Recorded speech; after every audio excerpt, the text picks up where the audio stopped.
In this video, I'm going to be addressing skills and experience that can often be overlooked by animators.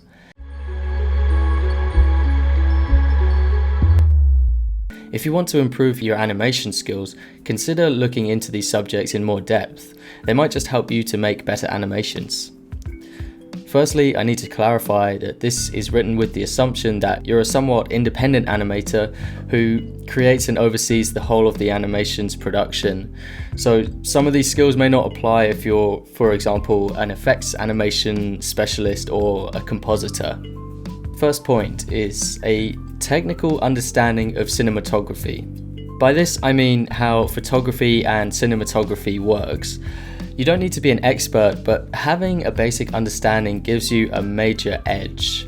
If you can understand the nuanced effects of various frame rates, focal lengths, apertures, exposures, and light spectrums, you're armed with more ways to convey an idea or a style or an emotion. I bought a DSLR camera a while back, and I've been teaching myself the fundamentals of cinematography ever since. I still have a lot to learn, but what I have learned so far has given me a fresh perspective on what I thought I knew. I actually use my camera as a sort of instrument of practical research. I observe what the effect of changing certain settings does to the style of the image. I recommend this article where BahiJD explains Mitsuo Iso's work and how Iso brings his knowledge of cinematography to the scene he's animating. If you don't know, Mitsuo Iso is a famous Japanese animator. He's one of the people that I have studied. I created a video on his work, so you can go and watch that, and I'll link it in the description.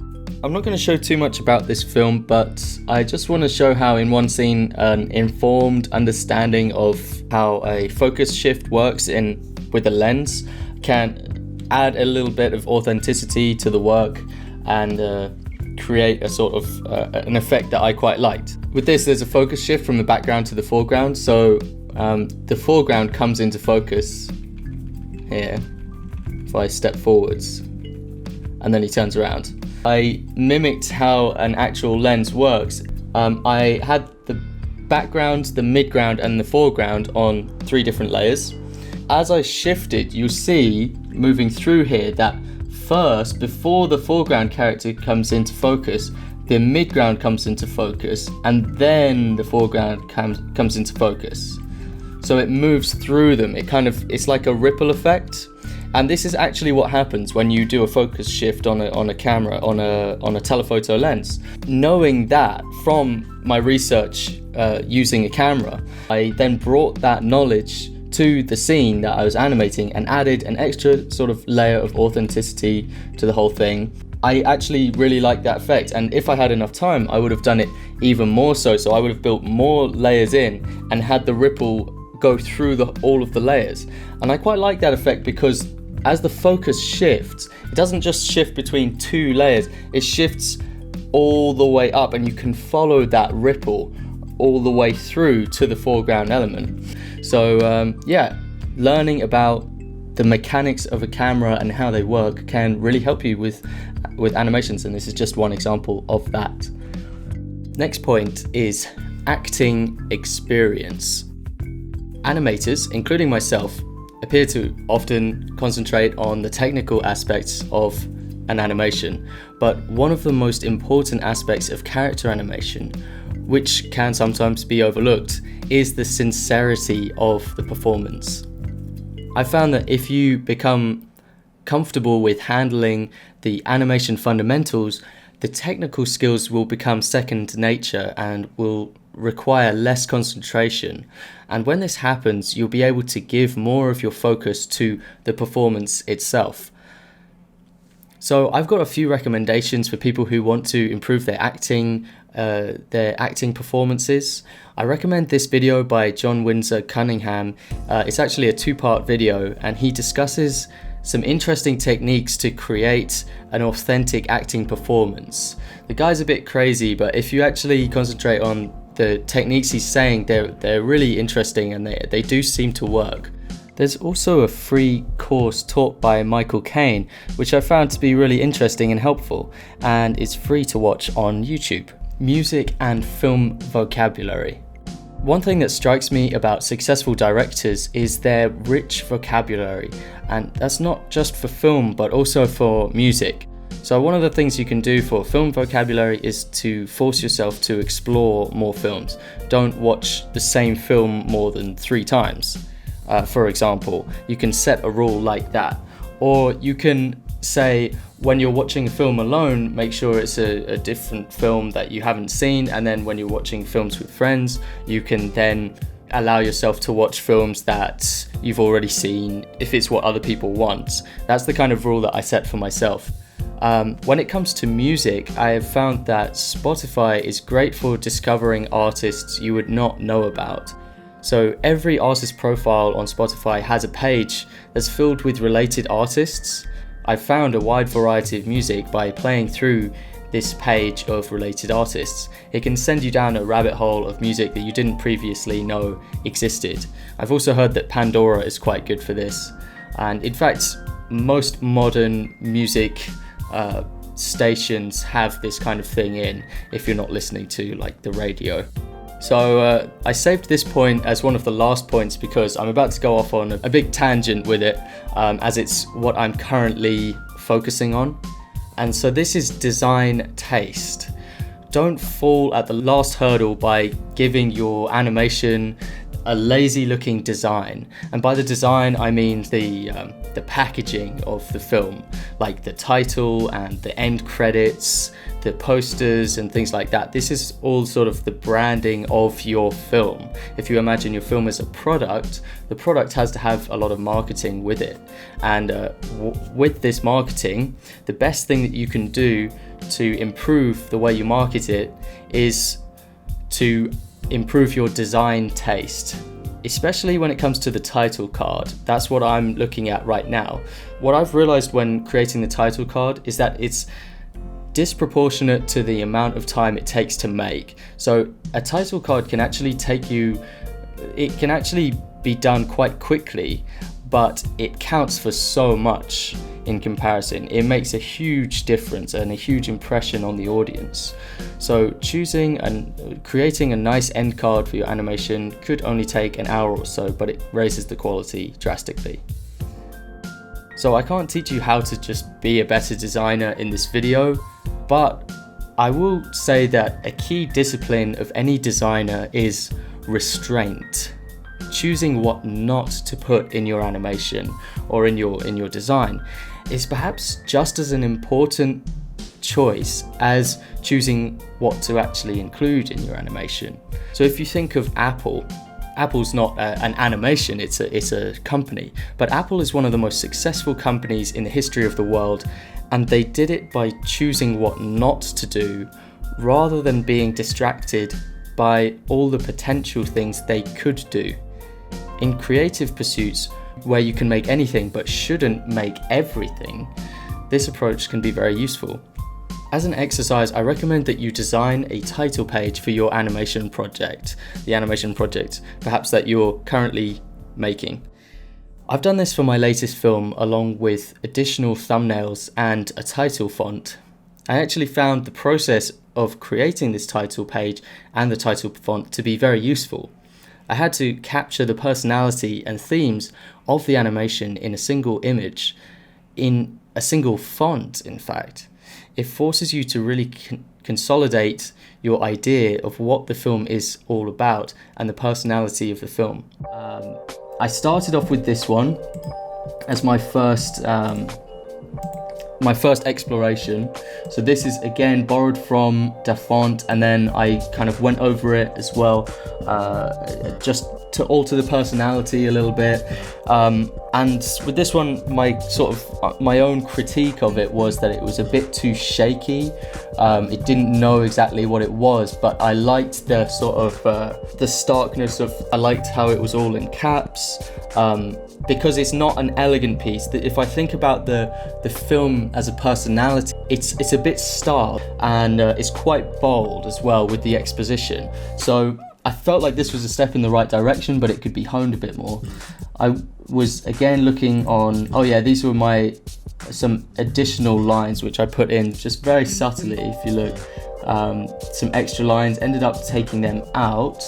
I borrowed this font as well again, and I kind of went into it and just shaped them a little bit more to what I was wanting, because I found that this one, it had a lot of sort of like these bits were a bit more elaborate, and I wanted to take that elaborateness out and just replace it with something that was a lot more simplistic.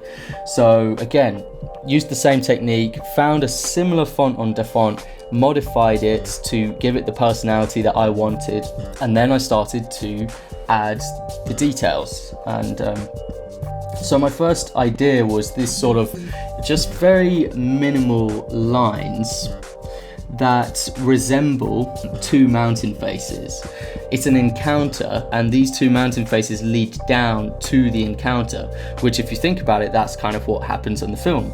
I've also got this sort of steep drop at the end, which is like, you know, that's kind of resembles the plot in the way of what happens, and the underlining is kind of not necessary, but I just wanted it there because I felt like it balanced it all out. These mountainsides look like antlers, and I was thinking, that is a funny coincidence. Another element of the film is this deer with antlers.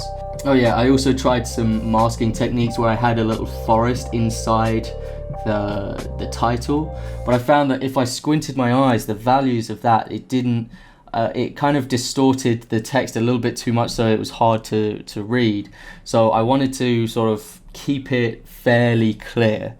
So I ended up taking that out. I stripped out that idea, but I retried it again with these sort of antlers. I tried it in two ways. The first way, I tried it with just the antlers kind of on top, and I thought that looked a bit too sort of cute. Not the right personality at all. Oh yeah, that's the mask again with the forest inside. I kind of like that idea. I did it before and it worked, but this time I decided against it.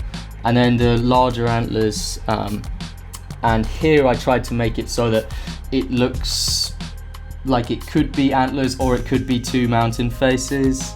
It's a little bit too abstract. Again, I think the exploration, it was worth me exploring this, but again, I stripped it back to just title like this, and now I've used that title in my poster design. So it's actually, the title has actually helped me with all of the promotional material as well, and it gives the whole project this branding. Like you would brand a business, you can brand a film as well. So I'm branding my film. So this is what the poster currently looks like. I'm still in the process of rendering it. The poster currently looks like. And while I've got this open, I might as well show you some of my process of how I got to this poster design as well, because this was also a long sort of winding road process to get there, as is with a lot of my films and my art projects. Alright, so my first idea, I was quite inspired by this poster that I'd seen on Pinterest, and I liked how the poster led my eye around the page with this pathway, and I thought that I could do a similar thing with my own poster by having this pathway lead your eye around the elements a little bit. So I kind of tried it here with the skier who's got forged this pathway around, and the hunter standing tall in the middle, and then the title being somewhere around here, maybe across this part here. I felt like I could have adjusted this one over time and made it into a good poster, but I already had other ideas that were replacing it in my mind, and I just figured I'll leave it for now. So that ended up not being poster design. I went for one other very quick sketch just as an idea to jot down to see if it had potential, with the two characters sort of facing off with the mountain in the background, but I figured it's too close to those sort of boxing, MMA promotional posters, and it gives the wrong message about the film. The film is not actually about the two in like some kind of battle or like a fight. They're not willing participants. It's a chance encounter on both sides. So it wasn't right again. I definitely, as soon as I sketched this, I felt, no, it's not right. The other poster, real quick, the other poster that I was, well, not a poster, but I had a few inspirations for the composition, and I'll just bring them up now. So you've probably seen this film. It's by Steven Spielberg, I believe, and the cinematography is by Janusz Kaminski, I think. And I love this shot. I love how the two faces are posed and everything, and the lighting. And so this was a big inspiration. Whilst I didn't like copy this, I found it very inspiring, and it definitely gave me a sort of path which I could take. I'm a big fan of this film called Wings of Desire by Wim Wenders.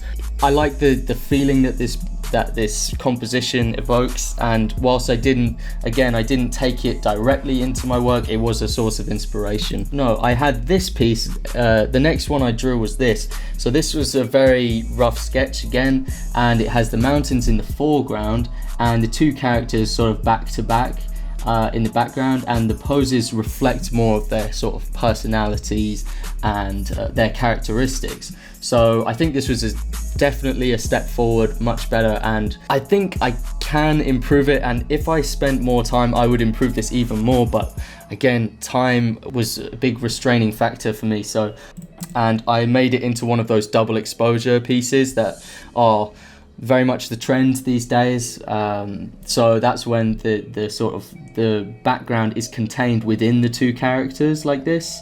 So that was just adapted from the same sketch, and I realized actually everyone is doing this, so I don't really want to do what everyone else is doing. I don't want to create something quite so generic, so I just decided I'm not going to mess with the double exposure thing, as it looks kind of cool. I like how it looks, but too many designers are doing it right now, and it's just not a good time to do it. So I kept with the original idea, which from here I just sort of filled in the details, gave him and of course added in the title. So I figured the title would be around here, because naturally the shapes create some nice space for it.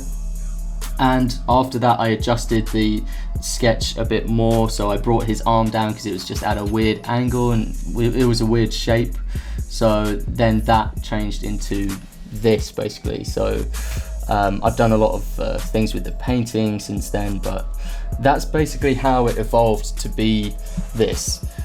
So hopefully that demonstration will give you an idea of my process and the kind of the criticism that I bring to my work. And you know, it's about looking at what I've put on the page, criticizing it objectively, just thinking, okay, that's not going to work, that's not going to communicate that, thinking of those kind of things, and then adjusting it. And you know, I could do these adjustments for weeks and weeks and weeks if I wanted to and create you know, the perfect piece, but time never allows that to happen. So I've got a lot of screenings coming up, and they need the promotional material very soon, so you've got to have this kind of sense of, okay, that's good enough to show to people.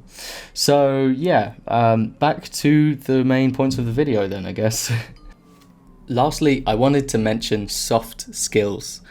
So especially when it comes to working with others to achieve an ambitious goal which is bigger than yourself, it really helps to have the skills to work well with others, to empower others, and to have mastery over yourself. Soft skills could include communication skills, negotiation skills, management, leadership, time management skills. These all, to me, come under soft skills, and they're all extremely important, and they're going to be very important in your career, I'm imagining.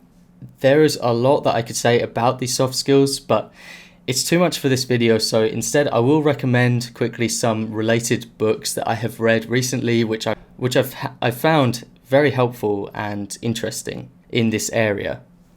The 4-Hour Work Week by Tim Ferriss, How to Win Friends and Influence People by Dale Carnegie, Delivering Happiness by Tony Hsieh, Radical Candor by Kim Scott, Lateral Thinking by Edward de Bono, Pitch Anything by Oren Klaff, and Creativity Inc. by Ed Catmull, which is one of my favourite books of all time, by the way. I highly recommend it.